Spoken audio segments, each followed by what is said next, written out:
everybody, and welcome back to the channel. I'm so excited to have you back on today. Let me pull my microphone a little bit more in front of me. I'm so excited to have you back onto my channel today. My name is Gabriel. If you don't know me, I run this YouTube channel. I'm a guitarist, drummer, bassist, and I also do music and video editing in the Los Angeles area. So if you need any of those services or you're just interested in contacting me for any other reason, my Instagram is @GabrielPieFeldman. There's underscores with them. Gabriel_Pie_Feldman. So feel free to reach out to me, and I'd be so excited to hear from you. Awesome. So without any further ado, let's dive right into this video. So I'm going to split this into two parts. One's going to be just covering the chords. One's going to be covering the chord melody and how to solo on it. All right. So step number one is getting down these chords. So our very first chord right away, what we're going to start off with is our E flat major 7. I'm going to play it right here on the 6th fret.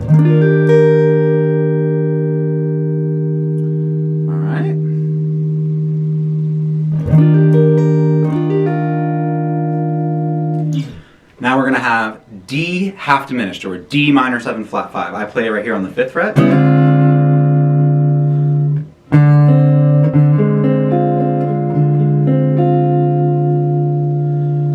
Next up, we've got G7 sharp 5. I'm going to play this one off the 3rd fret.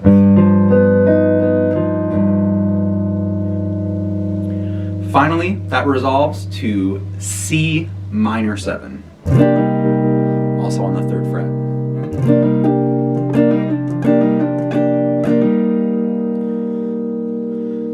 Next up, we're going to be having our B flat minor 7,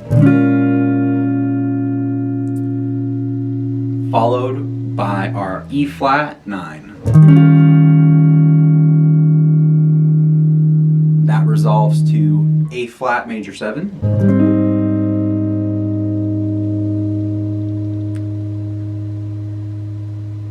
Next up, we've got our D flat 9. And that's going to resolve us back to our E major 7. E flat major 7, sorry. E flat major 7. C flat major 9, but the same voicing from the beginning we can reuse again. Going to our C minor 7, which I'm going to voice this way this time. I know I voiced it here last time, but I'm going to voice it here now. Next up, we're going to have our F9.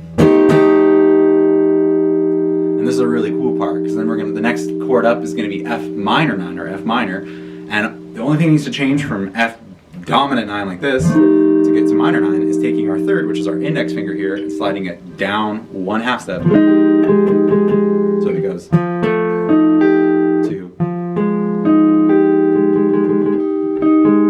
By turning that to our minor 3rd, we now have a minor chord. So now it's F minor 9. Last chord of the first A section is going to be B flat 13, right like this. All right.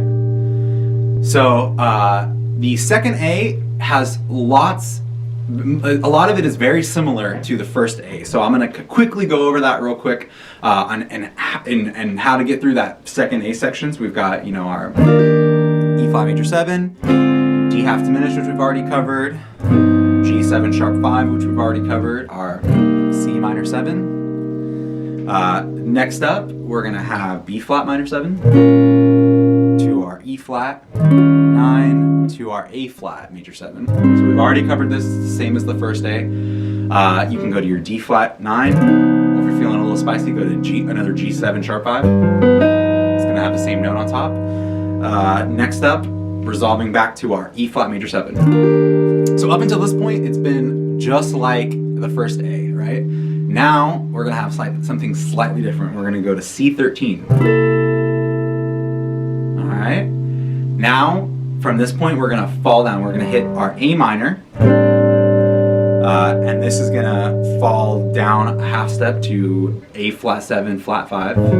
So all you got to do is take your middle and ring finger from this A minor 11 and slide them down 1/2 step. So middle finger here, ring finger here, pinky and index stay the same. Alright, then we're going to repeat that same thing with G minor 11 and G flat 7, flat 5, into finally our F minor 7 to our B flat 13. Alright, so real quick before I go ahead and play this with a metronome, I want to talk about my minor chords and how I voice them. I like to voice them with my thumb over and my index finger like this, or I do B flat minor this way. It's just more comfortable for me, but there's many options if this is hard for you. If your hand's small or it's hard to get your thumb around, you can do this by using every single one of your integers. You can go index finger, middle finger, ring finger, and pinky. That's another totally valid option. And another one I've seen done is just by using your middle and ring finger. You put your middle finger on the low and you bar your ring finger. I've seen this one done too. So whichever one's most comfortable for you is acceptable. That's the one I like. Cool. So what I'm going to do now is I'm going to pull out my metronome and I'm going to go ahead and play this with the metronome.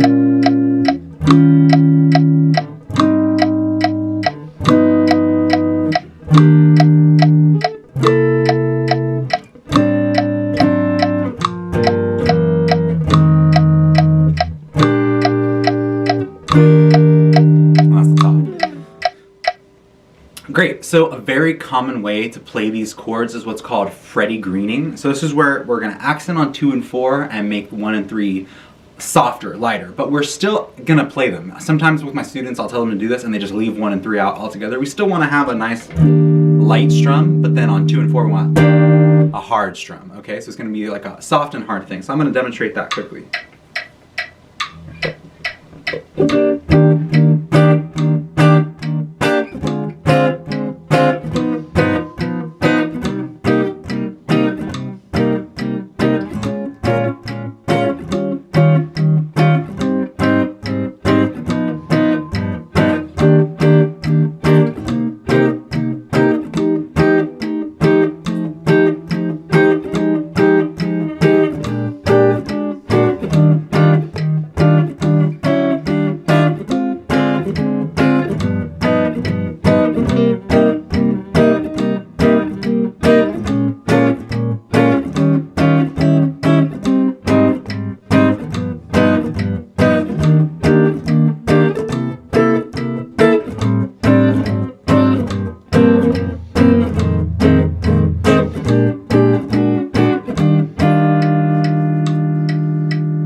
Cool. So that's going to cover it for this video. I hope you really enjoyed it. I'm going to be making a part 2 where I cover how to play the chord melody as you saw in the intro. So be looking for that video on the channel. That'll be out very shortly. But I hope you enjoyed this one. Hope this one really helped you at least playing the chords to There'll Never Be Another You and kind of understanding how to comp behind, in a band playing this music. So awesome. Have a great day and I hope to see you in the next one. Bye bye now.